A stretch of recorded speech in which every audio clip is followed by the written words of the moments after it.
What is happening, friends of CCP Podcasting? Welcome back to Beyond the Bell Live. Again, I am Chris Page, and that is Suns Out, Guns Out, the gimmicky man from the Netherlands. He is the gimmicky goth. What's going on, brother? How are you, man? I'm doing good.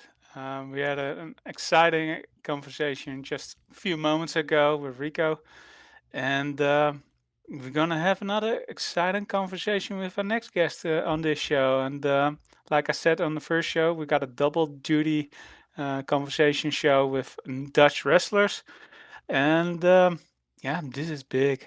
Uh, Yeah, I've yeah. I've been going with I've been talking with this individual for quite some time. I visited his Twitch channel a lot of times, enjoying the games that he's doing. He's very exciting and he's a great wrestler. We have done a spotlight on him. I believe it's the first spotlight we did ever on a Dutch wrestler. So, and he's now with us on in the in with us in the chat and on the conversation. So, um, Pro Wrestling Holland's World Heavyweight Champion, Jurn Simmons.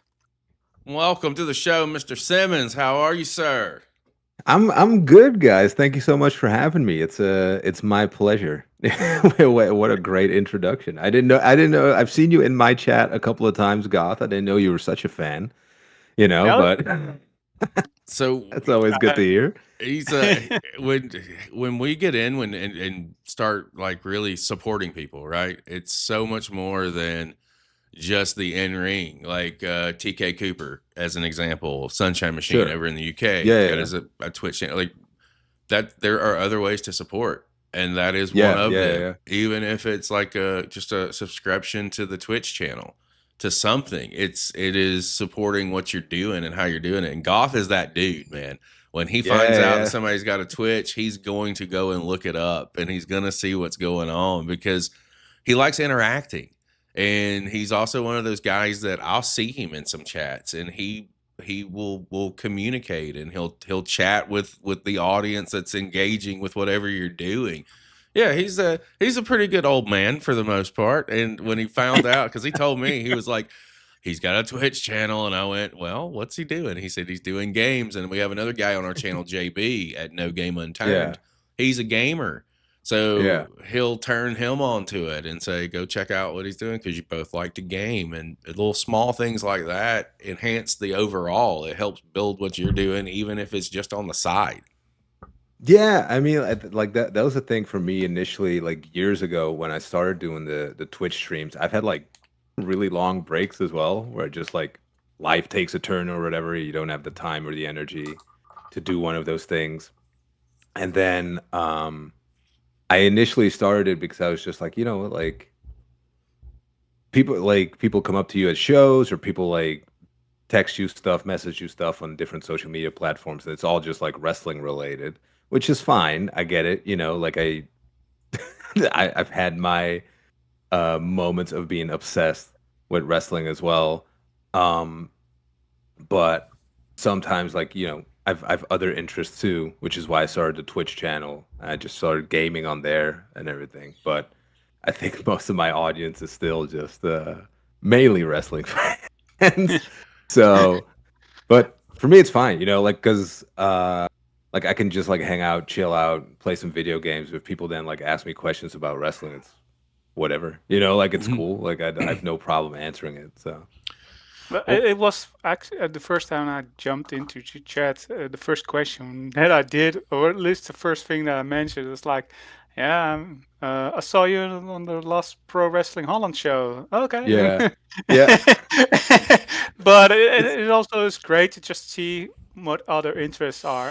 I'm not just focused on wrestling. It's now with this whole platform, it is a bigger part of my life again. But yeah. I also have interest in gaming and also interest in music and also interest in movies and stuff like that. So seeing you doing games or when you're I also saw you once did a Pokemon quiz show on the Yeah, game. yeah. Yeah, I and did I and the fir- with another Twitch streamer called Ali Bobali. We mm, we did this thing where there's like a way to play Pokemon games called a Nuzlocke, right? Where you have self-imposed rules where you can only catch a certain amount of Pokemon, like you can only catch one Pokemon each route, et cetera, et cetera. But she like is like a Pokemon rookie. She has like no knowledge of Pokemon. So to add to that, we would do a Pokemon quiz at the start of every stream to try and get her knowledge up so that she wouldn't get us killed We, we every run, you know. we got to introduce him to Shreddy. Shreddy is another Yeah. Pokemon guy. Just Yeah, I know Shreddy, Oh, dude. yeah. Yeah. I've been on shows with Shreddy, so he and I've talked about Pokemon and Star Wars and all this kind of stuff, you know. Dude, I didn't know how, and I had the opportunity to meet Shreddy when he was over here before the last tour he came over. Not WrestleMania week, but the one we came before that. We got hooked up through a guy over in the UK, but Grapple Arcade Fox is his name. But we had the opportunity of being able to, because he was in Orlando and I'm based in Florida. I'm based in Gainesville. It's a couple hours away.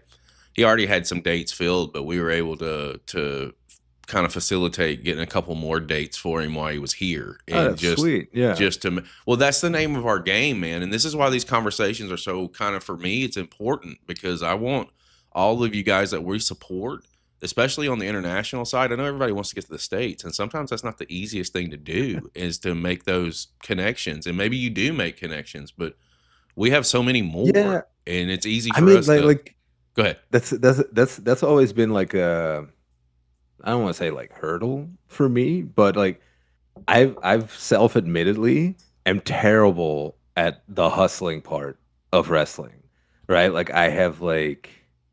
I've no interest to like message promoters and other wrestlers and stuff like all the time because I've a life outside of wrestling. You know, like I've a job, I've a girlfriend, we have 2 cats and like all that kind of stuff. So like I've got other stuff going on, and then so I like to decompress from wrestling on like during the week, right? So, but I've always, and it's a big part of being a wrestler is like going after it and trying to hustle for stuff and like messaging bookers and doing all that kind of stuff, and it's just not. I just I don't want to say I don't have it in me, but it takes a lot for me to. Well, also too, it's almost like wrestling is what you make of it, right? Like in my day, I was in the ring from '99 to 2006, and like it was more of a I always would tell people you can go as far as you want to go with it, as long as you want to go with it, and at your own pace. But you know, for us, like the platform itself, in general, it's more of a we've made all these really cool relationships with all these really good companies, and how can we turn it around? How can we use it to our benefit and use it to the good of guys that do really want to get out there and try and make some things happen? And we've been able to do that, and that's the gratifying thing about kind of where we're at and why it doesn't fall on deaf ears, or it's not it's serious. It's serious business to us, like to me anyway, and how we try and go about and do things, because I don't think the playing field's level for a lot of guys. And I think this is a way for us to try and do just that. And these conversations that we have with guys like you, who, you know, you're big deal in the Netherlands, and can be a big deal anywhere if people get their eyes on you and see what you're doing. And I want to shift for a minute and go into like, how did you fall in love with wrestling? I want to start there. And where did your fandom for it come into play? And then Goth, then we'll shift it over to Goth, and you take it away. Yeah, sure. I mean, like, I think, like, once again, I think Goth can kind of attest to this because he's Dutch as well, right? But like, professional wrestling, like, at least, especially when I was growing up in the Netherlands, was very small, right? Like, we had, I remember one time, I think I was like 9 or 10.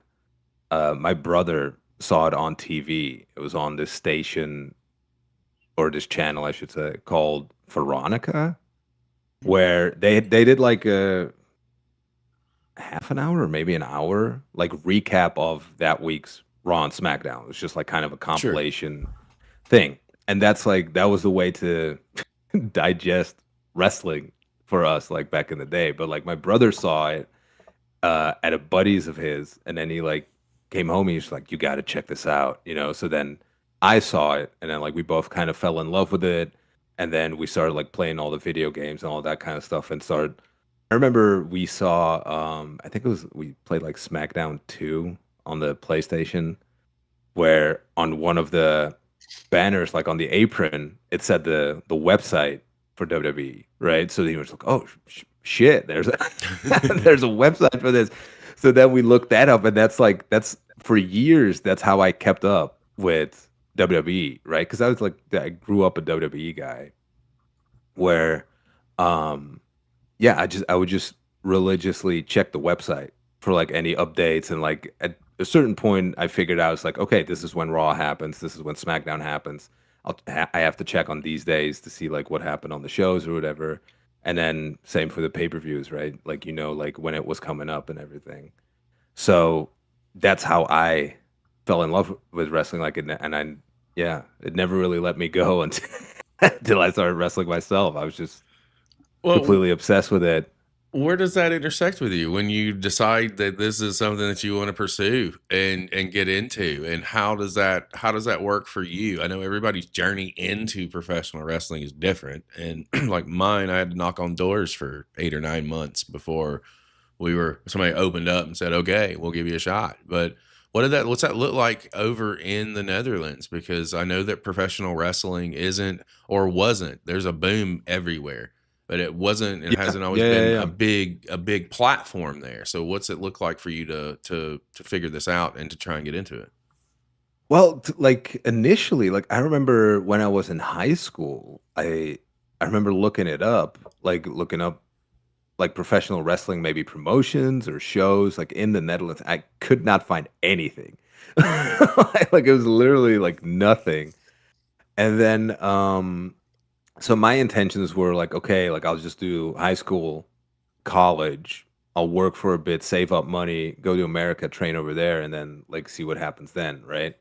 But then, I didn't really agree with college, so that kind of Me neither. Funny how no. that works out.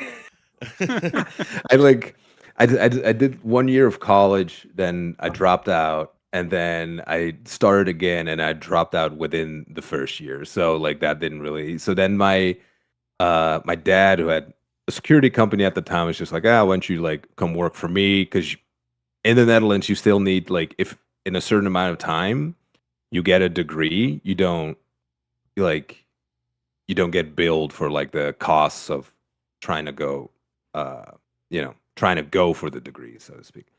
Um, so but then I my there was a show, there was like a Dutch TV show about weird hobbies or whatever, right? Like it was something like that. And one of them was professional wrestling, and like the host, Bo van Ed van Dorens, so God's name on, but Yeah, I know. but he went to like WWE shows to check it out and see like what it is and blah blah, and then he went into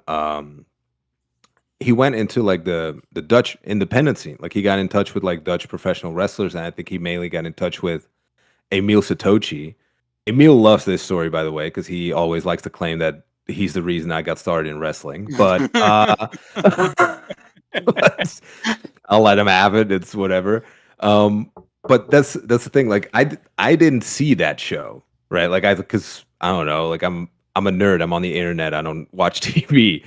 So, but my dad watched it, and he was just like, "Hey, did you know that professional wrestling is just like it's in the Netherlands? Like you can like they're doing shows and everything. You could probably get started here." And then we looked it up and we found Pro Wrestling Holland, and through there I got in touch with them. I think nowadays they do like more like big tryouts in one chunk. Like if you get in touch with them, like they'll invite like a bunch of people over like maybe 2 or 3 times a year to be like, "Hey, like see if this is for you." But for me, it's like I got in direct contact with them like just through email, and they were like, "Oh yeah, you could just come over on Saturday." I was like, "Okay, cool," So then I went over and then had tried out. Basically, I did a training session with them, and they were like, "Yeah, if you want to do it, sure." And so that's how I kind of got started. It was kind of casual to be to be honest. So much easier now than it was in my day. Jeez. And that's something that I always, we talk to a lot of different people all over the world, and what that is something that I like to hear is how people really get started in relation to how I got started, because it's a transparent line of where the progression of professional wrestling has come since then, right? Like there's a lot more here, especially here in the States. There's a lot of reputable schools that are just everywhere, and Yeah. you really can learn if you choose to learn. And you came into Pro Wrestling Holland, so Pro Wrestling Holland is home. That is base of Yeah, for sure. operation, and Yeah. you jump into this first training session, and this is a question that I'm real curious about, because again, times are different. What were some of your strengths and weaknesses when you were day one? What stuff that came naturally to you, and then what was some stuff that you maybe had to work on? I think most of the athletic stuff like came pretty natural to me. I think they were pretty excited as well because I'm like was in the US terms like 6'2", 6'3", like somewhere Mhm. around there, over 220. So they were like, "Oh, look, he already looks like a wrestler, so that's good." But so for me, like all the athletic stuff, like the bumps and everything, like that kind of stuff was easy. I think I had mainly at that time just been working in the gym, right? So like some of the cardio stuff was a little like out of my comfort zone. So I needed to get used to that. But besides that, it was like, I don't know, it's pretty chill. Yeah. I always think like for me, like I said, like everything came pretty easy. I don't want to say like I'm like some fucking supernatural talent or whatever, but it is especially all the athletic stuff like came very natural to me. Like I just had to see it and then I would be able to do it pretty much. I got you. So I never struggled in that regard. So And I was. who was Go ahead, Goff. I was wondering, when you started, who were your trainers at that point? Because I know that there are a lot of veterans out there, like Michael Sure. Dante and Tengwa, who's was one of the men who created Pro Wrestling Holland, along with Tommy Ant, of course. Sure. So who were the trainers that you trained with at I that was point? I was mainly trained by, especially in the beginning, by Tanqua Mm-hmm. and a wrestler called Gabriel Angelfire, who's not Yeah, on yeah. the scene anymore. But he was, I think he was one of the main trainers as well. But at the time, I think anybody that did kind of shows for Pro Wrestling Holland would pop in for training as well, and then like have different, you know, viewpoints and things they would add to the training. But I always like mainly credit Tanqua and Angelfire. Okay.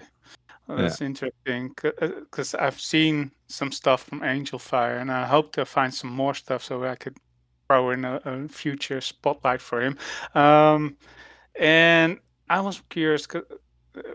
I'm watching Pro Wrestling Holland on a regular basis. I've been to a couple of shows from them, Yeah. and I've seen some stuff from the old days. And what would you say is the main difference between then and now at this point? Because you're there for a while already and have seen a lot, what would you say is the main difference? I think the main difference, honestly, is just more people show up. Yeah, I think like no, and I think rightfully so, right? Like I think we've worked very hard to get people like excited and get people to enjoy the product and everything. Like it's something that had to be built up over time. I probably think online and digital marketing like helped a ton with that as well, like on social media and stuff. But I don't know the nitty gritty about that stuff. Like I'm just a wrestler. I don't I don't do the promotion side of things. I just if I get tagged in something, I share it in my Instagram story and then I'm done, right? But Mm. the thing is like back in the day, like we would have shows like we there was a time like especially when I started where we did do a bunch of shows, but then sometimes you'd have good shows, right? Like you would have a full crowd and everything, but sometimes you would also just have shows in front of like 20 to 40 people or Mm-hmm. something. Whereas now it's consistently that people are showing up.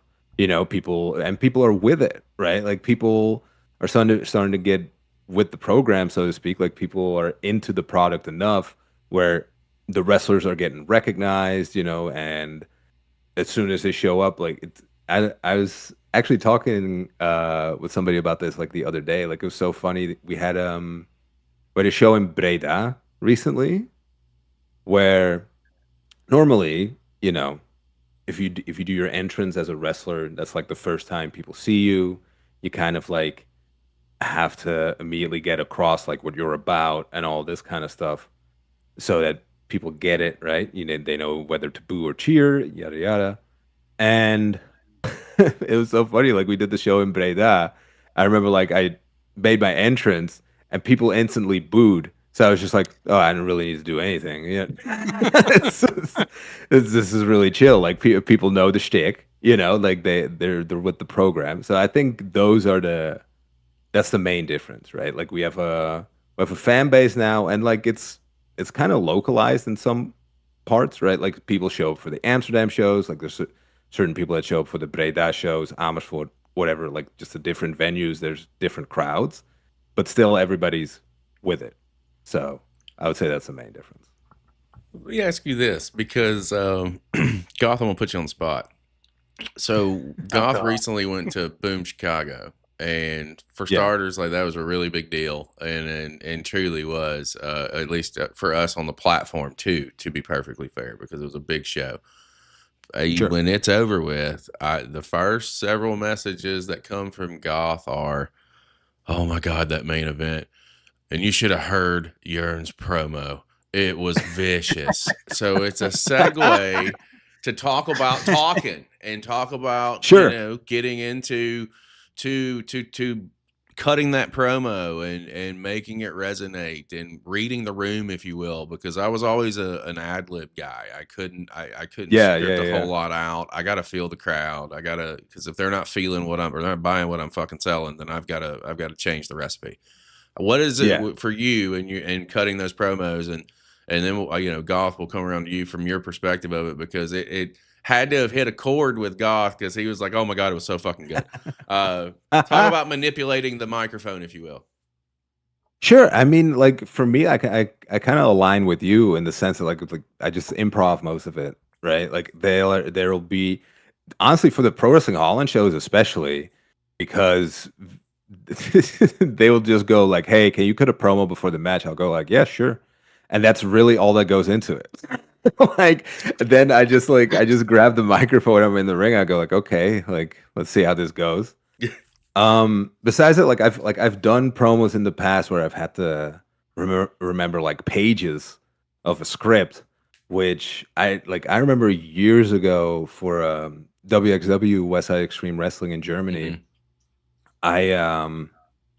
It was going to be a big swerve where I won their world title, and then I had to do they had a weekly show on YouTube at the time called WXW Shotgun. And the big part of one of those weeks, like after I won the title, was going to be me doing a promo, basically like, getting the character over and trying to make people believe me as a champion, because I was just like Carson Beck's right hand man at the time. And for me, I remember like it was a lot of pressure initially, because it was just I think like promos in front of a crowd are way easier because you have something to play off of, and you can kind of feel like, okay, this is something that works. This is something that's pushing people's buttons, and then you kind of delve deeper into that. Whereas like this was just in front of a camera, and then like all of the WXW office was watching me, because like they had all huddled up in the rooms, like, okay, how's the kid gonna do? Like so I remember that being a thing of like, oh, it's a lot of added pressure or something. But then it was a long script, like I think it was like almost 2 pages or something. But I got it on the second take, so I was pretty stoked about that. That we didn't have to do it over and over and over. And then after that, like got more comfortable doing promos because I remember I had to do promos as a babyface starting out in Pro Wrestling Holland as well, which were awful. I like because they wanted me to be like, yeah, just be Hogan, just be fired up, not racist, but just be like just be like the fired up, white meat babyface guy. I was just like, that's not me, man. You know what I mean? Like I was just like I don't vibe with that. I don't gel with that. But then they had me do it anyway, which I don't think is a bad thing. Like I think it's good to get out of your comfort zone. It's like, but that's hindsight. At the time, I was just like, man, this is stupid. But then I started looking more, like kind of studying promos and stuff, and I kind of more aligned with like Razor Ramon, Kevin Nash, like Jake the Snake, more of like a relaxed type of talking, and then that like especially that definitely helped me with promos in front of a camera, right? Because like I said, like in front of a crowd, it's easier because you feel like the pressure points and you feel the energy, so it's easier to get like riled up yourself as well. And but yeah, like ever since that like really long scripted promo, after that I like got more comfortable doing promos just in general. I felt more comfortable just like being myself because at the end of the day, that's kind of what it is. Like you just kind of like I kind of do the promos as myself, but then like either a super like bad guy version or a good guy version, and then scripts kind of went out the window. Like if there's a script, it's just I just kind of look over. It's like, okay, these are the bullet points. This is what I gotta hit. Like this is what important for the story. And then I just wing it. So. That's my mentality. That was my mentality. Yeah. It was like, you tell me. Like I was, again, even when I was calling matches in the ring, I'd be working with guys they'd want to do A, B, C, and D, and I would always know we're going to listen to the crowd, and the crowd dictates it. They won't call it, but I'm just going to do it just for the sake of doing it. It's the same way with promos. I could be like, I can't remember all that shit. Just give me the 3-4 major points and let me get there. And what's fantastic about something that you just said is you just mentioned a gentleman that I modeled my promo style after, and that was Jake Roberts. Because he didn't scream and holler. He talked in a calm voice, and not, it's not going to work for everybody. I understand that. But when you find that switch and it flips, it's a whole different level. It's a whole different situation. And it makes me want to ask, when did that switch flip for you? When you were just like, I fucking got it. This is where we need to be. Yeah, I think initially, like I just mentioned, when I first had the WXW World Title, because like I was doing a bunch of promos before that as well, because I think they were just kind of like getting me ready for that spot anyway, so they had me do a bunch of promos anyway, and I was like kind of finding my footing, but kind of just like following the script, and that was it. But then like as soon as like it I got the title and it kind of clicked for the audience, right? Like, cause like they got with it and they got on board being like, okay, like, yeah, we can buy this guy, then I started believing in it, right? Like then I started being, oh yeah, maybe I am the shit, So that, that was a huge like motivating factor for me. Like it was just like getting like the crowd on board with me. And then just like because with WXW at the time as well, we did shows like all over Germany, and then to be able to like get over in front of every type of crowd in every kind of town, like is such a huge like motivator. So at that time, I definitely started like believing in myself. So then, yeah, I got a huge confidence boost from it. Goth, circling around to you, sir. Well, before I start with my question, when Chris said I'm going to put you on the spot, I thought he was going to mention the Amersfoort show, where I was actually, I believe, the most over individual that didn't even wrestle at that show, because during the first or second match, I believe it was the tag match from the circus or whatever, somebody got thrown into the barricade where I was standing, and we got back to the locker room. There's a guy who does not see well standing in that corner. Be careful. and it got into a whole thing during that whole show that wrestlers hardly bumped Literally, the into me only guy I anymore. know who's not a professional wrestler that everybody in the locker room knew who he was at some point in Yeah, I think I time. remember that actually. Yes. Uh, but when I look back to that promo that you got, it was so amazing. But I was, for me, it was so amazing because it was so simple. Yeah, sure. It was just no, not when I'm simple. It's just it doesn't have to be like, oh, I'm going to do this and then the world is dropping down and stuff like that. You know, it wasn't an Ultimate Warrior promo or whatever. And Sure. Yeah. back in the day, I did like the Ultimate Warrior promos when I I was couldn't young. So understand I the did. Ultimate Warrior promos, so I don't. Yeah, but But that's kind of the it beauty of it. Yeah. yeah, but it was so amazing because you went over like you're the champion and you're the perfect man, and the two individuals behind you was the perfect team and sexiest man alive, and that's why you hold the title. And running your mouth about Lorenzo drinking beer and Brandon Benz, yada yada yada, and then Ricky Sosa, Mr. TNA. I was like, yeah, yep, yep. I was so hyped and I was so cool. So, and I just, you actually already mentioned, I believe. Do you prefer to be a heel over Oh being yeah. face, and why? Well, the thing is, like, I think, I don't know, like, I think, like, I kind of have, I don't want to say old school mentality or mindset or whatever, but um, I think in wrestling nowadays, a lot of people are. I don't know how it was back in the day, right? Because I wasn't around, but I was. I but was even older. but I think nowadays, like a lot of wrestlers are very selfish, right? And in some degree, you have to be because especially if you're like an independent wrestler and that's like your main source of income, and you have to go all over the world. You kind of have to be selfish because you have to sell T-shirts. You have to be the coolest part of a show to sell those T-shirts for people to want you to come back to get booked again, yada yada yada. But I don't look. I personally like wrestling in that style, just like to get yourself over, does not give me any gratification. Like I get really into. I don't know. I get a huge. I don't know like if it's confidence boost or whatever. Again, but like I get a huge kick out of getting somebody else over as well, and I get a huge kick out of just like a story in a match, getting over and people getting emotionally invested and like going up and down and all that kind of stuff.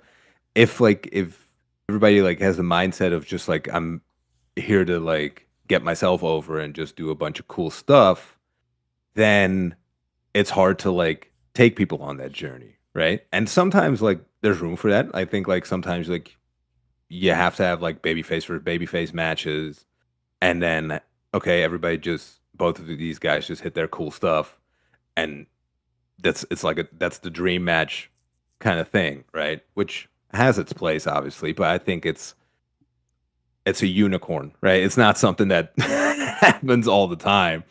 So whereas like what you can have happen all the time, which is a staple on wrestling shows and wrestling matches, is a good guy versus a bad guy. It's a hero versus a villain.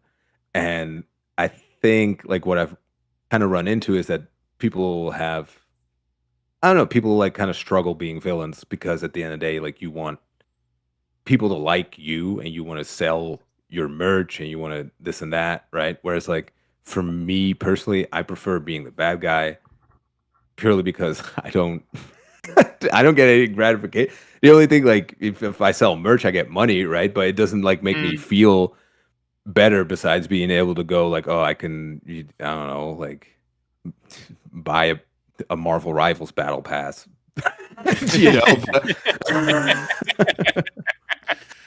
I Yeah, love like to mention what you like to say when you said putting people over.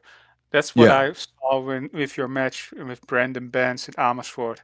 That Sure. whole story that you were building, that you're the strong individual, you're the veteran, and then you start, especially the early start going of that match, realizing, oh my, this guy's maybe even stronger than me, and stuff like that. And Yeah, you know, exactly. the, That's the exactly what I was going for backing as off well. a Yeah. little bit, the chicken heel thing and stuff like that, and then working over it, and then showing your side of the wrestling stuff. And Yeah.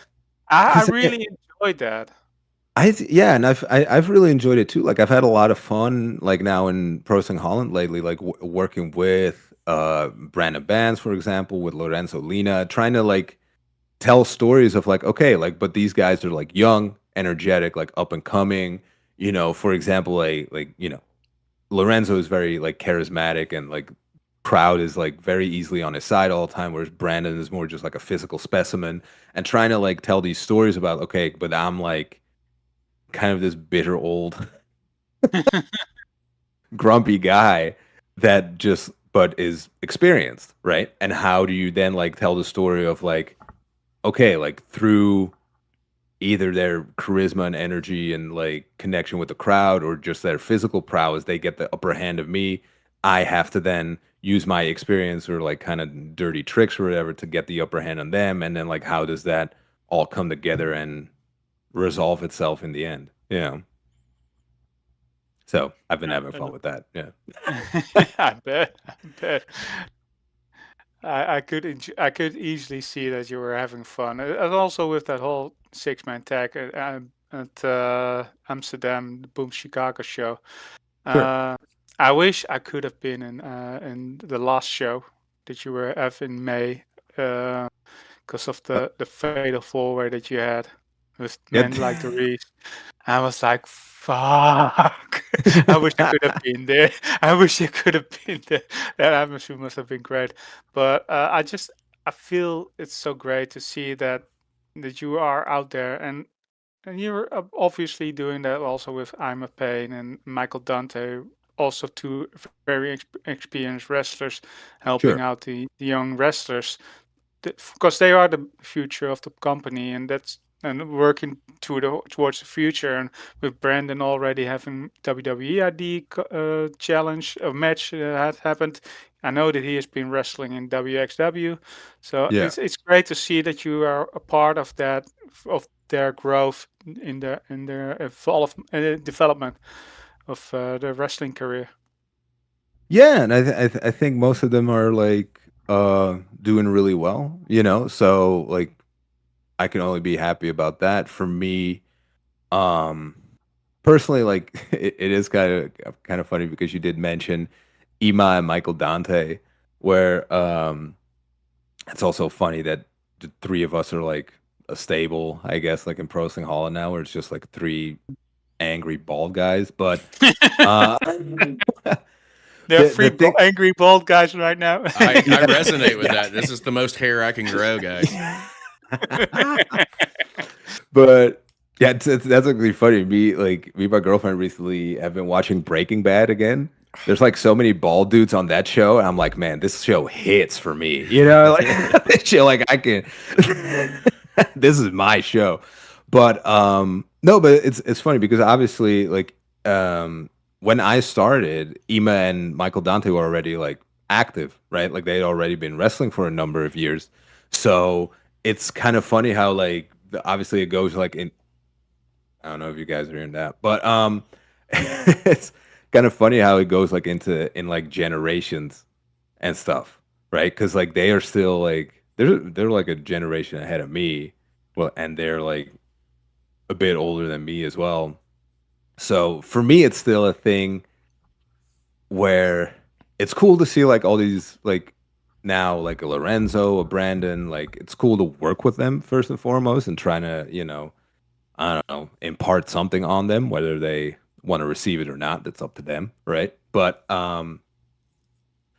it is like super fun to work with those guys, and in a way, like also kind of a challenge, because you need to, or at least I need to, like be able to explain and guide stuff well enough that they get it, and then it gets across to the crowd, and that then it gets into them and being like, oh, this is why we did such and such so and so, you know. So that's been really fun, and then to watch them progress and grow and go on different shows is fun too. Yeah, like it. I don't know. Maybe I'm like kind of weird with that. Like I don't see that as ooh, like some kind of reward for me. You know, I'm not like, oh, I'm so proud of them, or go get them Tigers or whatever. But I'm just I'm just more like, yeah, good for you, but yeah. It's got to be, this is a really, I think this is a really good question, because I think that the boom of the independent scene everywhere, especially post pandemic, has just been unreal to see. And Yeah. it even goes back prior to the pandemic era. I would say like late 2018s when I really started paying attention to like other shit other than the WWE and AEW and all that fun stuff. For you to be able Yeah. to be on the scene over there, what's been the overall growth from point A to now? What does, from your perspective, obviously crowds have gotten bigger. There have been other things that going on. Wrestling in general has gotten bigger, but is there anything that like you can pinpoint in your market specifically as to where like a resurgence on the independent scene began? Because something you had mentioned earlier is like now more people are showing up. Well, there's reasons Yeah. for that, and that is 99% of the time it's the work going on in the ring. So being on the ring side of the equation, when did you start seeing the growth in your market specifically on the indie scene? Well, for me, it's kind of it's kind of weird because pretty early on, like initially, like I was mainly doing Dutch and Belgian shows, right? Which like sometimes, like I remember we had Pro Wrestling Holland shows with at one point we had Sabu over and Kendrick and I think John Morrison. And like those shows drew well, like they sold out because they had like a big name attached to it, right?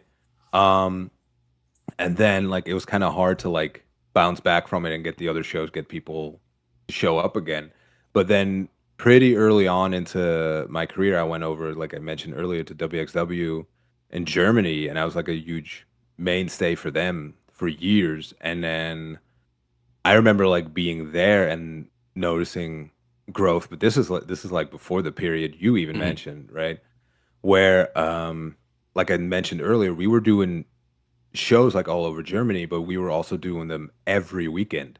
We would have like two or three shows like every week, and they would all pretty much sell out, right? And I think it's because like at that time, like everybody in that promotion like kind of had the same vision, like everybody was just on board for the same thing and for the same idea. Like everybody just want to help uh make WXW grow, And then for me, like unfortunately, over on like on the Dutch side of things, I had to take a step back because they're like we were doing so many shows with WXW in Germany that like I couldn't do as many shows for Pro Wrestling Holland or other Dutch promotions. So I think like the big um growth that happened over here, like very locally, was definitely like post pandemic. And I think that's definitely to do with I'd like I've no idea like how much influence, for example, a guy like Tommy End had as being a Dutch guy that went over and like is obviously very successful in in Mhm. AEW and WWE. Well, he got released for a second time now, but before that, he was very successful. But but I think that definitely had like probably had an impact as well. That like Dutch people went like, oh wait, this is a thing. Like this is something that exists. And I think just wrestling in general, like for Dutch people, because Dutch people like Goth, you can probably attest to this. Dutch people like pride themselves on like being down to earth, like just being level headed, which for the most part translates in wrestling is too goofy for us. Like we don't Yeah, get it. yeah. Like, isn't it supposed to be like we have kickboxing? Like, why would you go watch this? It's like, well, it's it's entertainment. It's completely different. But like we would get a lot of that, right? And I think due to everything just slowly but surely becoming more digital and stuff just like seeping over like into social media, people like they're just more accepting of like stuff like that. Like there's a bunch of things like from wrestling that would go like viral and like all that kind of stuff like, and then people send that to each other, right? And then I think like subconsciously wrestling just gets more accepted in people's minds. And then I think there was a time where I remember when I started, we had to just post up flyers everywhere to promote a show. Well, that's not really the case anymore. Like everything just goes through like Instagram, Facebook, like all these different social media channels. And I think that's been like a huge benefactor to people showing up to the shows, like because everybody's just on their phones all the time. Yeah. So I think that's been the main reason that obviously, and I'd be remiss to say that the product has gotten better as well.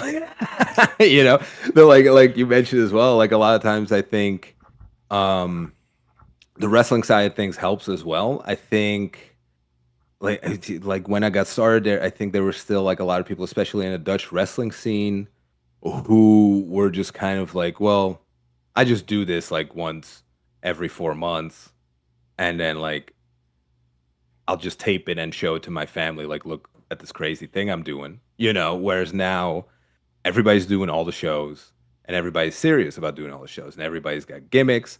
Everybody's got, you know, Mhm. people have thought about what they actually do instead of just showing up and doing shit.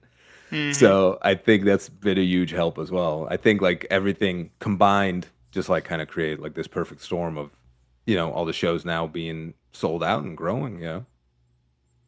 Yeah, I mean, I have to admit, the first time I heard from Tommy End was actually when I watched NXT because I was a big time NXT fan back in the day. That brought me Sure. back into WWE, and I heard Alistair Black hailing from Amsterdam, Netherlands. I was like, what?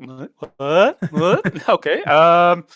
There's apparently one Dutch wrestler. Okay. Okay. Cool. And then because internet was a thing, you start to look for stuff like that, and later on, when we started this platform, and I was like, well, I heard about Tommy End again, and also about Emil Satorci and Michael Dante, and so I was like, I'm going to look up for wrestling in Netherlands, and then I found about Dutch Pro Wrestling Holland. I was like, wait, Yeah. we got pro wrestling, and that's like I'm almost 50, and I was like, and then I saw, okay, they got a YouTube page, and I was like, what the fuck have I been missing out of all these years? I mean, 20 years? But see, that's like proof Fuck. positive that, like, you know, something that we've seen, not just here, like, not saying that Tommy End is a fantastic wrestler.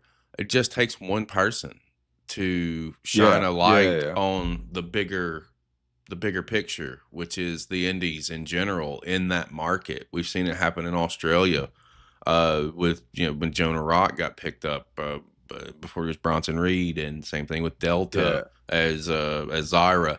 Once they snatched Zyra, literally 2 years ago, a year and a half, you could see the shift, and not just with the product in Australia. You could see the eyeballs, the views on their videos going up, not just in one market. Like, there's 10 that we're kind of connected with. All of their markets start going up. That's where Yeah. wrestling is beautiful, because all it takes is one person.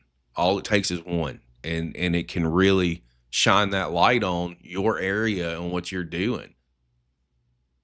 Yeah. Absolutely. I think. I think Tommy was definitely a case for us in that regard. Although, once again, I don't know specifics. I don't know how many people show up, you know, to shows because they know about Tommy. I did talk to people after a show a while ago who, um, you know, who got into wrestling because WWE showed up on Netflix. You know, that's that was probably a big thing as well. Like it's not on So other like Dutch TV channels or streaming services, and all of a sudden they got the Netflix deal, which I don't know if it's still going on in America. It I think it's is. kind of like scuffed over there, um, but yeah, it's like it showed up on Netflix in the Netherlands, and then everybody was just like, "Hey, what's this?" And then people are showing up to shows. Well, it's either which way, I love the fact that the gain is there and that it looks like Yeah. it's continuing to move forward and it doesn't look like it's going backwards anytime soon. And with everything, like you've done a lot of shit, and it's so hard to cram something into an hour, really, when you look at the bigger Sure. picture. But I do want to take a minute to from WXW to Pro Wrestling Holland. I mean, you've been the man, and then those are just two very reputable Yeah. independent companies that are out there internationally. And I know from the state side of the equation, when I get guys in here and we start talking about international stuff, 90% of the time those two companies come up, and for very good reason. Really? Yeah, the wrestling's fucking good. It's Yeah. it's good stuff. The companies are there's traction over here. So I want to know from your perspective, being and having the longevity that you've had, what are some of your personal highlight moments that you think are pretty cool? Or it could be matches, it could be interactions that you've had with crowds, whatever stands out to you. What are some of those things that resonate to you? Sure. I think like you said, like I've done a lot. I've also like just it's kind of nuts. Like sometimes there's stuff to think about. I've been all over the world Yeah. with wrestling, which is kind of crazy, right? And I think like a big majority of my career has been with WXW in Germany. Like that's been like kind of a big highlight for me. I think getting the ball from them, like getting the title initially was good. It was kind of funny. I was told afterwards that I was supposed to be like a transitional champion. I was supposed to hold it for like a month and then like just pass it off to the next guy, but I held it for like 10 months or something in the initial God. run because they were just like, "Oh no, he's actually doing good work. Let's just keep the title on him," which was, a huge compliment. And I think like from that run, there were like a couple of really cool moments where um there was one moment where I had a match with the Mac, which was he was the shotgun champion, I was the unified champion, and we had like title first title, and it got like screwed up because Axelier Jr., who's now what's his name, Ludwig Kaiser, or whatever, like Axel Dieter, yeah. yeah, ran in and like punched me and caused a DQ, so nobody lost the title or whatever. But then like right afterwards, like I mentioned earlier, I was like the right-hand man for Carsten Beck, but I turned on him to win the title for myself. And then he went on this big break, and unfortunately never returned because he got ill. But he had like this stable of guys that like I was a part of, and one was this guy called Alpha Kevin, who was just like this really short, kind of jack guy. But the crowd like loved him. Like they were like he was insanely over. Like I don't know if I've experienced something like that before, to be honest. But after the match with me and Demac, he challenged me like impromptu for the title, and then we had like this really short, I think like 3 or 4 minute match. But then he hit me with his finish. I kicked out like at the last second, and I just remember like there wasn't like a yay or boo reaction. I just remember people being genuinely disappointed. And then like I just heard like I heard different people in the crowd just go like, "Are you fucking kidding me?" Like react like that. And then like they gave me the finger and stuff. And then like afterwards, like I went over, but it was such like raw and genuine emotion that like I was like in the moment itself, I was just like, this is nuts. Like this is crazy. Like people are so invested that they don't need like they're beyond like chance. You know what I mean? Like they're beyond like what they're kind of accustomed to. So I thought that was really cool. I think like at one point it was also me and Emil. Like I always had great matches with Emil. He and I had like a big match for the unified title as well in WXW, which I thought was really cool that like two Dutch guys, went and main evented their shows. Besides that, I think just like I've just been really happy recently, like with what we've been talking about for a big portion of the show, with the growth of Pro Wrestling Holland, right? Like that's been kind of like a point of pride, I would say, with then the last show, the one you missed, Goth, I know. where like Nerd. I know. Empreda, yeah, but like what I mentioned earlier, that like now we're at a point where like the characters and everything are so established that like when I made my entrance, everybody knew, like I thought that was super cool. And then one more thing, like from my WXW time that I really liked was I had a great relationship with a wrestler called Alexander James. He doesn't wrestle anymore. I think he's a coach for NXT right now. But he and I had like this short little feud that like he and I pitched for because neither of us had something to do. And then the matches ended up really good, so they milked it, right? like they made more out of it. And then we had like this big blow off match that was an I quit match. And it was super funny because like AJ at that time, like he had wrestled for like CZW, like I think that had been his main point, but he had never like found his footing at like places in America. So he had like come over to WXW to just like, I don't know, get to know people and just do some shows. And then we had done that. And then I remember we are just like backstage waiting for our match to start, and they would do like these trailers, right? Like the video packages before the match. And just the graphic showed up off our match, like where it was just like, oh, Jurn Simmons for Alexander James, I quit match. And the crowd like immediately just went, yes. Like they immediately like just went like, let's fucking go. And I remember like AJ like turned around and looked at me. He's like, is that for us? I was like, yeah, dude, like we worked hard for that. Like, come on. And then we had a great match, and I had great matches with AJ in general, so much so that later like we became a team, and then we feuded again because they were like, yeah, you guys are good together, let's do it again. So but yeah, I was always like very proud of my work with AJ specifically. Like I think he and I had like really good matches, and I think that was also a thing where where he and I put most of it together. Like the bookers and promoters didn't go like, they put it in a certain direction, but then we just fine tuned it. We'll do it this and this way, and all of it worked. So it's just like, oh, I guess we're onto something. Amazing.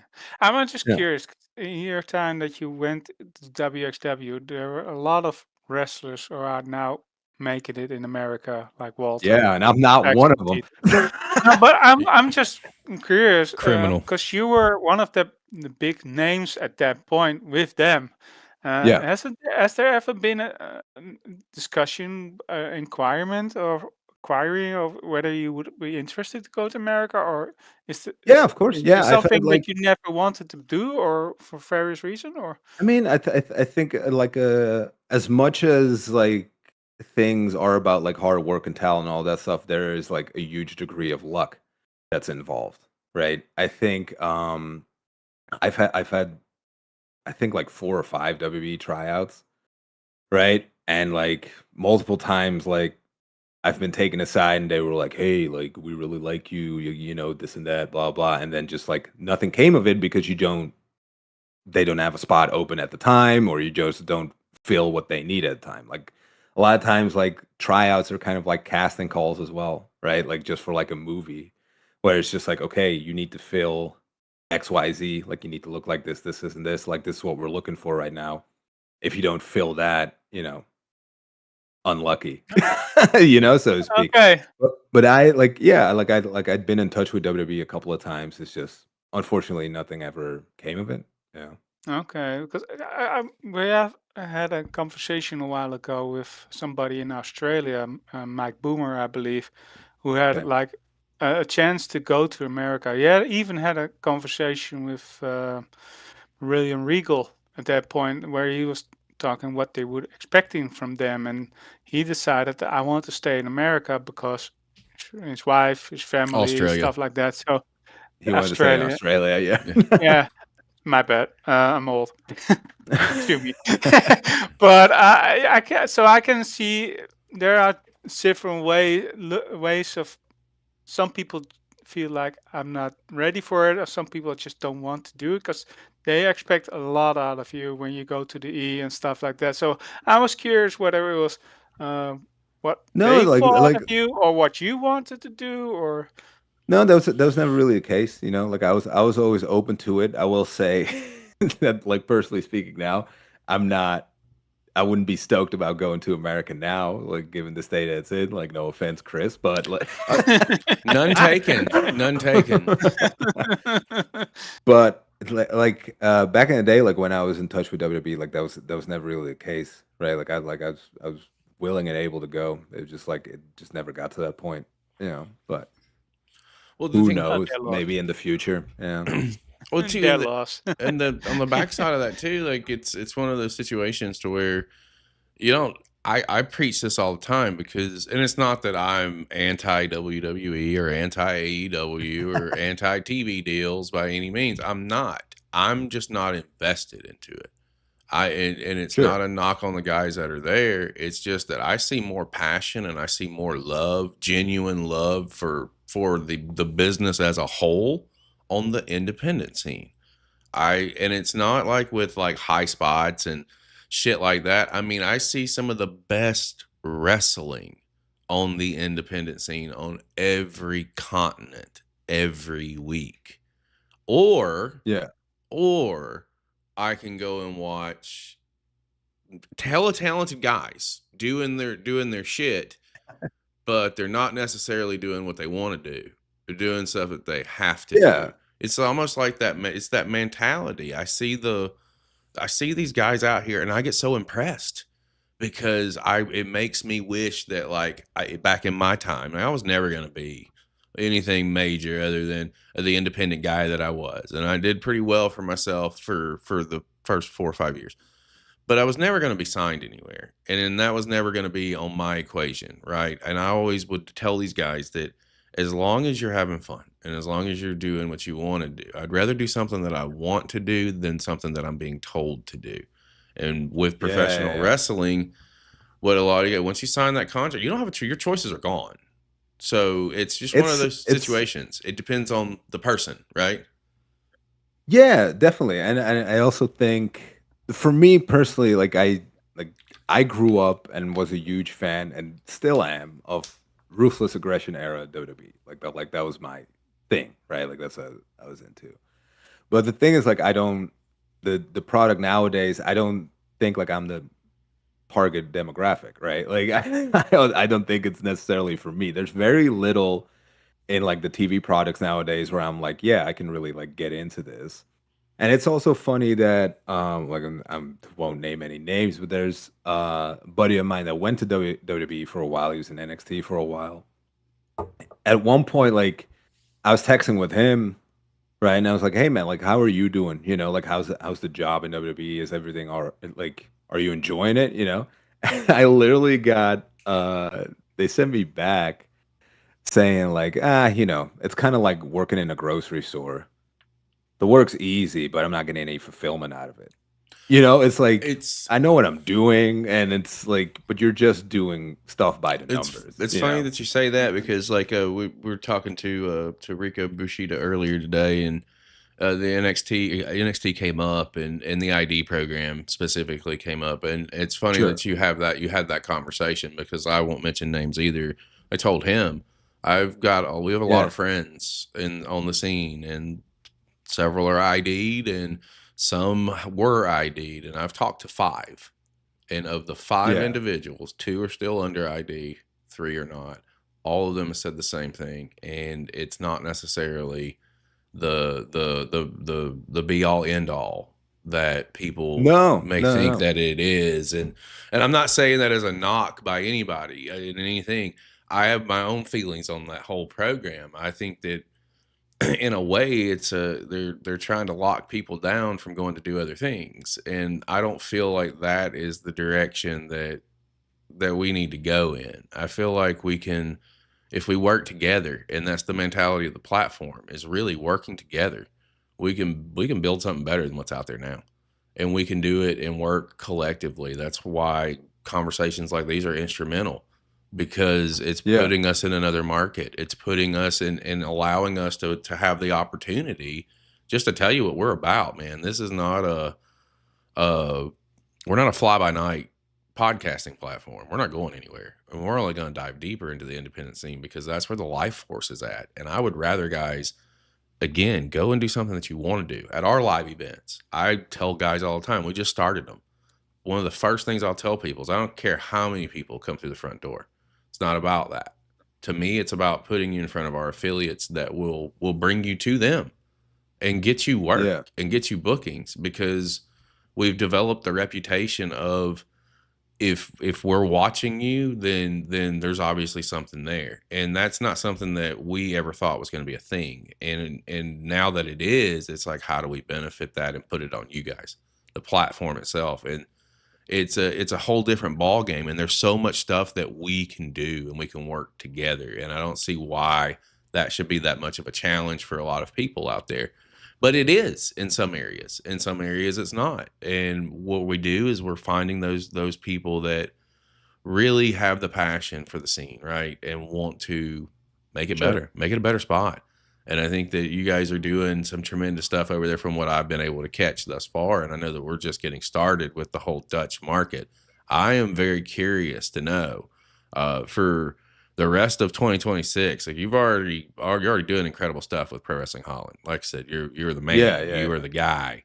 You are the dude that they have to take down if they want what the prize is. What's on your radar there? What do you have coming up? What are you looking to accomplish through the second half of the year? You've had a pretty dominant first half. Yeah, I think just keep it going, you know.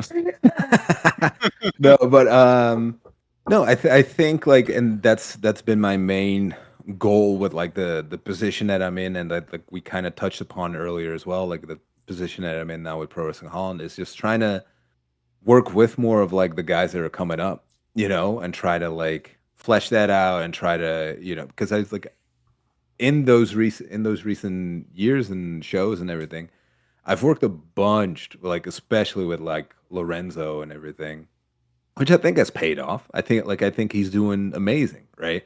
And then like Brandon is another example, and then I just want to work with as many people as possible, you know, and like try. I'm not here to say that like what I say is gospel or whatever, but I do think like, for example, myself and like a guy like Michael Dante do have a certain experience and longevity in professional wrestling for a good reason, right? So I think it's good to impart like at least parts of that, and that's what I try to tell the guys as well. Like some stuff like works for me, right? Doesn't necessarily have to work for them, but try to come up like with what does work for you and like how it works, and like, you know, like those sorts of things. So I definitely think for me, like at least in Pro Wrestling Holland sense, like that's the main thing I'm looking forward to, and what I want to do in the second half is just like try to diversify who I work with and see if I can, you know, get the most out of them. I'm really excited to see the growth that happens over the second half of the year, because it just seems like there's momentum that's building, and it's building in the right direction.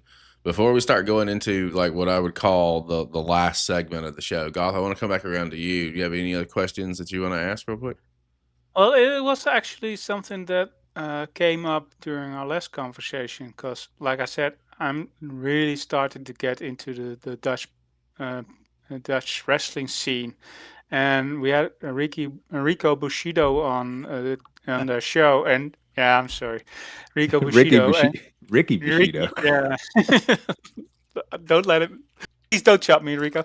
I'm But clipping that. he mentioned that you also wrestle for them, so I wasn't aware of that. So what is the main difference, would you say, between Pro Wrestling Holland and live action wrestling? I know Pro Wrestling Holland has been there for 20 years, so they are far bigger market than live action wrestling. But what is the main difference that you get gratification out of wrestling for them as well? I think like for me personally, I just want to try and do my part in making pro wrestling in the Netherlands grow as much as possible, right? Make it become as Hmm. big as possible. Hmm. If I am then a benefit like to shows, which I personally think I am, then hopefully that will help grow professional wrestling in Netherlands in general, right? Like that's kind of my point of view when it comes to that. I think I think that's kind of a beautiful thing because like you have Pro Wrestling Holland, you have live action wrestling, you have Dutch pro wrestling. Hmm. I think you have like World Catch League or something as well. I don't know. There's multiple Yeah, promotions in the Netherlands, yeah. but they all have like their own flavor, right? Like they all have their like own spice.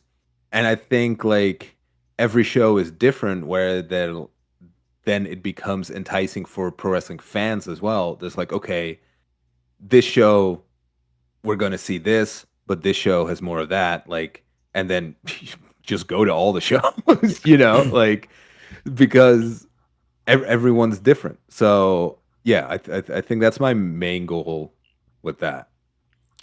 And also, my last question is: I know you said that you're not really doing selling merch for selling merch, or just getting money from it to buy the Marvel thing and all the Yeah, other stuff. yeah, yeah. I'm a big wrestling fan, and I like to have a lot of shirts. I've got one from Lorenzo. I got a one from Tank. I bought on the recent show that I went to. I bought from the Flaming Bros. I'm curious. Is there like a Jurn Simmons shirt that I can purchase? I am probably gonna get a new set of shirts sometime Ah, soon. It's like it's been a couple of years for me, honestly, because like I said, like I'm not I'm not huge into that. yeah. Where like I said, it is part of being like an independent pro wrestler, right? So I Mhm, used to do it a mhm. lot, especially like pre-pandemic. I would get shirts all the time, and then like some of them would sell better than others, right? But um, for me, like especially since I've mainly been working heel most places now, I know. I know. and then once again, it's kind of like this old-fashioned notion of like, oh, heel doesn't sell shirts. So, I remember I had to fight WXW over that as well, where I was that guy, like I said, like especially in that first run getting their title, I was the big bad guy too, like I was the heel as well. And then Jacoby, who was running WXW at the time, came up to me. He's like, "Hey, man, like you're getting over, so we need to make shirts of you." I was like, "No, like we shouldn't. Like I don't want people supporting me. They need to be against me, right?" And Mhm. then so it's kind of from that now I've like but they took it upon themselves to make shirts anyway, but whatever. Um, but then like now I'm kind of in that same mindset, but then I don't know. I sometimes see what like some of the other wrestlers are making selling shirts. I'm like, yeah, maybe I just get a couple of shirts made, So I am planning on getting new shirts. I'll keep my eye open for that one. It's fun. It took 5 minutes to get to the answer, but I am planning to get new shirts. I loved his response. He'll keep his eye open. you Yeah, know, is so, one eye. Yeah. well, let me ask you this, Jern, as we start to kind of wind things down. First of all, very thankful that we just got some time just to chat and get to Sure. know just a little bit about you. And I know with these conversations like this, there's so much to pack in such a short amount of time. It's just impossible to do. They're surface scratchers, really, at the end of the day. And Yeah. in the hopes that you have a great time and you want to come back down the line and run it back and chat again, because there's always stuff to talk about and there's always new moves being made, especially in your market.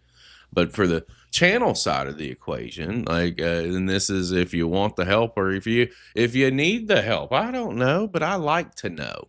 I like to know places that you want to work, places that you want to get out to, whether it's Netherlands, whether it's back to Germany, whether it's over here in the States, whatever continent. What companies are you watching? Do you have your eye on? Well, for me personally, I think because I've had a good amount of success like in a bunch of places I've gone to, right? But Sure. like as we've touched upon, it's especially Germany. Um, I'd like to wrestle in Germany again, but it's not like at a forefront for me, like as a priority. I think something for me that I felt like I've kind of missed out on, and which is an area that I'd like to go more to is the UK. To be honest, like I've done a fair share of shows in the UK. You know, like I've worked for Progress, I've worked for Ref Pro, all these places, but I think they've always just been one and done situations. Yeah, I mean, I'd like to go over there and do more. I think like as Goth mentioned earlier, like in the Pro Wrestling Holland show, I had a match recently with Derice, but it was a four-way match. I'd love to have like a one-on-one match with him. I know like I'm a big fan of Gene Money in the UK, so I'd like to wrestle him, Best in show. one-on-one as well. Yeah. Because I did a one-off booking with him as well, where I think what we did was like enter the Moneyverse or something, where we had 4 different Gene Monies, and I was one of them. But that was so much fun, right? And then like once again, I'm bad at keeping in touch with promotions. I know it's a personal thing as well, but it's also I understand from a promotion side of view, from their viewpoint, like they have so many wrestlers in the UK. They have so many wrestlers on so many shows. Because I remember I went over to the UK for a month, like a couple of years ago, and then when I went over there, I had like 3 bookings, like in total, and then I just showed up to shows every time, and I got booked.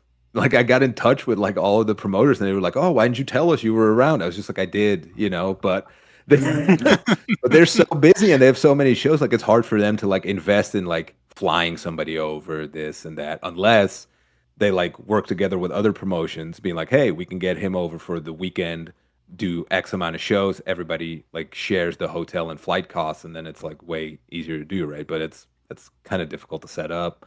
But I'd love to do more stuff in the UK. I did 2 shows for Ref Pro back in the day, which I had a lot of fun doing, but I'd love to do more for them. We had Leighton Buzzard on the show, or like on the Pro Wrestling Holland show, the one that Goth also mentioned in Boom Chicago, who I thought was fantastic. I'd love to wrestle him.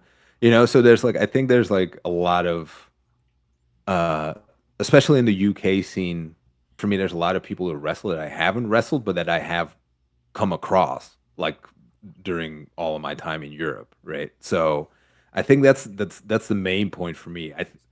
You mentioned Australia as well. I think I'd like to go there, but that's also personally, me and my girlfriend are huge fans of Married at First Sight Australia, so I would just want to go there to to go to Sydney and see like, oh, this is where they tape it, But listen, we all So have that's a our little own motives selfish. for wanting to go, and that just happens to be one of yours. We can squeeze in a Yeah. couple of shows, great, but they gotta be over. Yeah, in exactly. Sydney. Just go, let me go on vacation and like, get me booked a couple of shows. That's, But then I also think like back in the day, like I said, like I grew up, I was a huge WWE guy. I grew up with Ruthless Aggression era WWE. That's the style of wrestling I love, that I still love, to be fair. But I was never big into Japanese wrestling. But the more that I've wrestled myself, I've learned to appreciate that way more. So that's something that maybe I'd like to get off the bucket list as well. And then I've wrestled in America, but like just once, it's kind of the same as the UK. It's all just like one and done WrestleMania weekend type deals. So Yeah. America would be fun too, but I will be very truthful and say I don't really know what's going on in the American independent scene right now. I haven't kept up to date as much. Oh, that's But that is fantastic. something That's- I'd Maybe you like to should do. look CCP podcasting. That's kinda why a we're here. great idea, Goth. Maybe I will, dude. I know. See, like I asked that stuff because, like, genuinely, I want to know. And when you say UK, like again, you may not do the groundwork, but that's kind of like why we're here. We like doing that kind of stuff, and if we have those Yeah. opportunities and we have those, like, I could probably reach out to 5 or 6 people and see what something like that looks like. If you could, we could set something up or try to even help set something up where you can go on a tour. Like we had a guy over here in the States, Yeah. Jake Redondo, just went over to the UK for the first time. He's a young kid. He's out of San Diego. It was his first tour of the UK, but they got him on it's a 28-day tour with 26 matches. So like It's we awesome. we Yeah. didn't facilitate any of that. He did all of that on his own. I just know that that shit is out there, and that's Yeah. what I like to do. And I already have several companies that I could get in touch with, and if that's a small piece of how we can continue to move forward and say thank you, because number one, we don't have any of this without you guys. Then, and if we have those Sure. resources anyway, why not use them for the good? And try and put people in places where they want to be and where they can be successful. I think the UK, there's plenty of opponents out there for you, plenty, and that from big guy to big man, little man. There are so many interesting things that could happen there, and the same can be said for Australia. Like there's a lot of really, really good talent there too. That's the fucking beautiful thing about the scene right now. And I jump on American podcasters all the time because they're only covering American shit, and I'm like, guys, y'all are missing the fuck out, bro. Don't get me wrong. There's a lot of good stuff going on over here, but y'all are missing. So I was gonna say like there's plenty of like amazingly talented wrestlers in America as well. Like just look at like even if you look at just the TV stuff, if you look at WWE and AEW, they have stacked rosters with just like American people. Like there's so many talented people, but like the thing is, and the point that you're making as well is like that talent is everywhere. Like whether it's like in a small country such as the Netherlands, or whether it's like England, and like Germany is a huge country and they have loads of talented people over there as well. I know that firsthand, So the talent is all over the world. It just comes to, getting the right exposure and that sort of stuff. And that's it. It's being seen by the right person at the right time at the right place. It's all luck has a large part to do with it, but I do think that there's things that we can do for, and I say we, not just as a platform. I'm talking about everyone out there on the independent scene. If you guys work together, podcasters included, y'all work together, you can put your light on spotlights and on specific talents. Here's a case in point. I didn't know that there was a podcaster in the Netherlands that was doing some independent stuff on the wrestling side. Goth put me in touch with him, and we've been able to kind of help him out to streamline a little bit of what he's doing so that he can have better conversations like software wise and shit like that. That's the kind of stuff that we need to be doing, and we need to be working with people on, because we can all help each other. And at the end of the day, if it benefits the scene overall, then why aren't we doing it? I get a rant. Absolutely. That's my one. I just used it.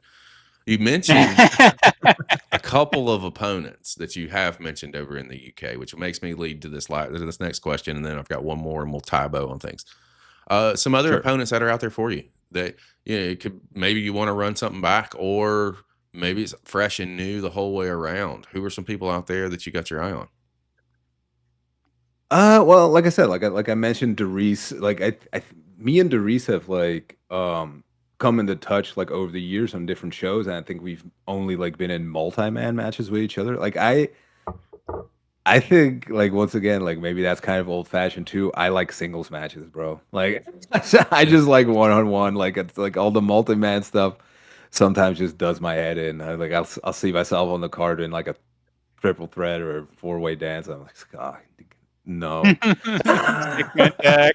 Yeah, 6-man tag. It's just like, because as much as like you have more people in it, so in theory there should be more to do.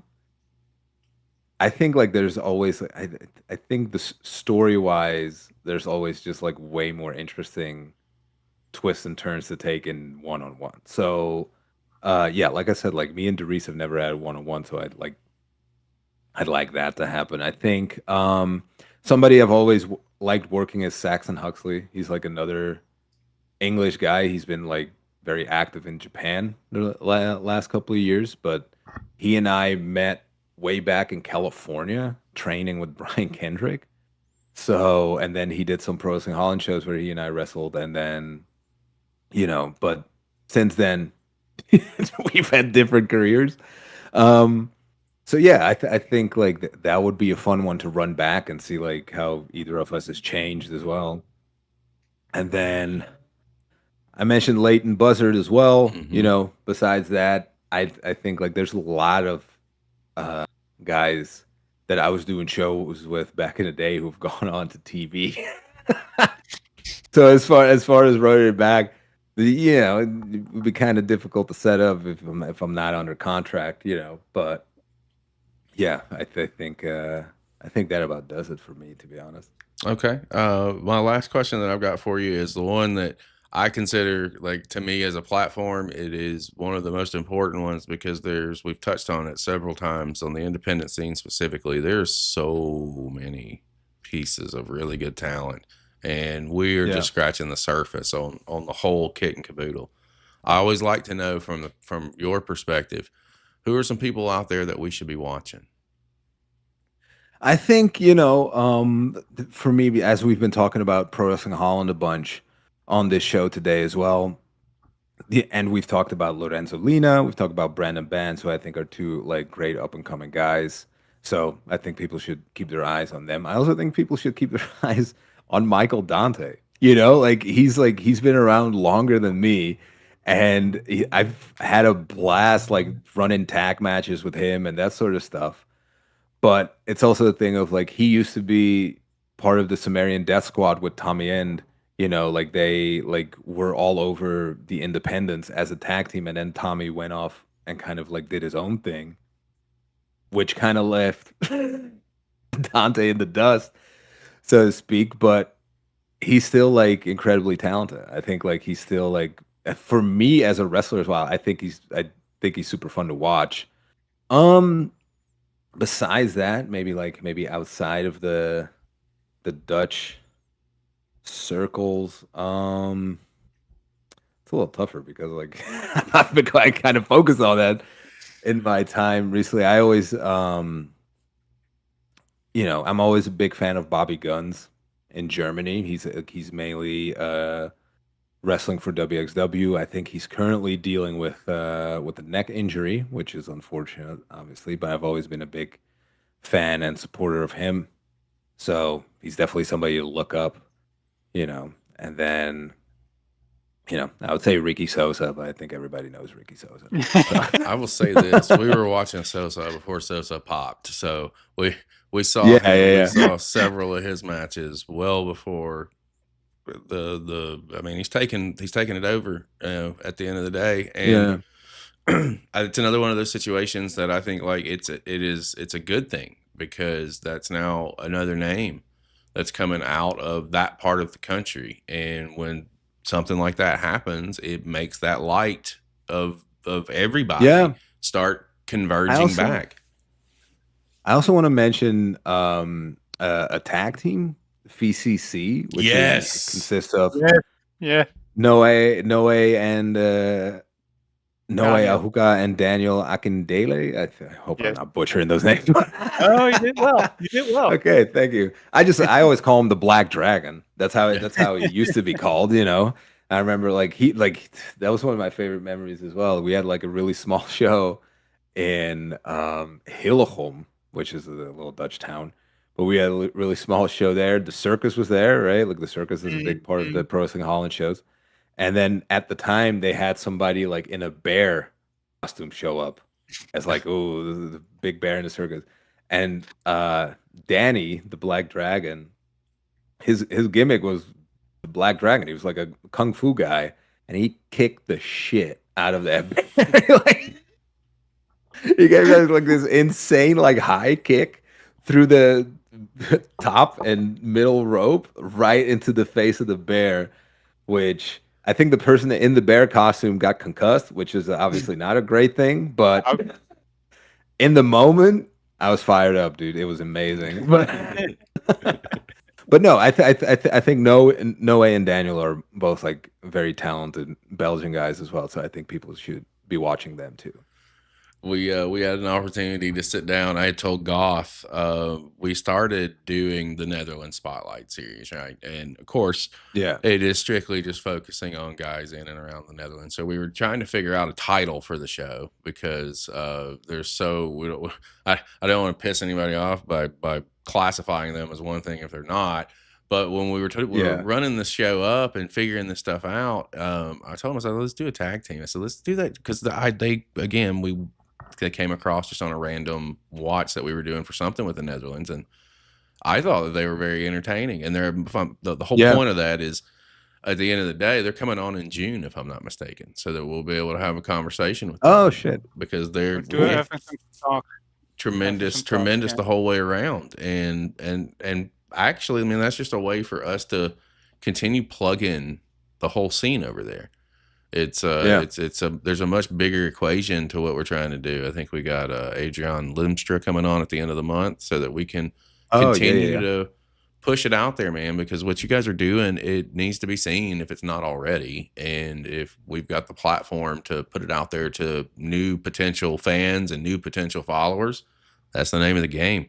I'm very grateful that we got to spend some time with you today, and I've learned a lot. While we weren't, there's so much to talk about and only so little time. You can't get it all in one shot, but just the time that we've had and what I've been able to hear today, man, I am excited to see what's coming next and where Pro Wrestling Holland is headed to, because I feel like you guys are about to hit another pop in such a big way. I hope so. Well, you're the man. I had a great time. I had a great time here. So thank you very much for having me. So did we. Fantastic. You're welcome.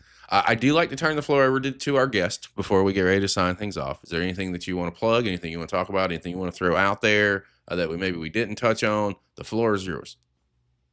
Yeah, I don't think we touched on that. I stream on Twitch as well. So, or well, we touched on it a little bit in the beginning, actually.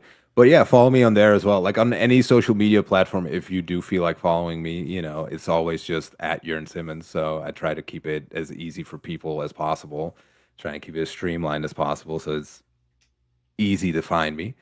But yeah, I try to stream once or twice a week at least, like on Twitch. I've my work and real life sometimes gets in the way of those plans, but I stream somewhat regularly. So if you'd like to just hang out, and like I said in the beginning as well, if you want to talk wrestling, shoot the shit, I'm down for that as well. Like I welcome any and all wrestling questions too, but just know that I will mainly just be streaming me playing video games. So yeah, Become a Urminator, folks.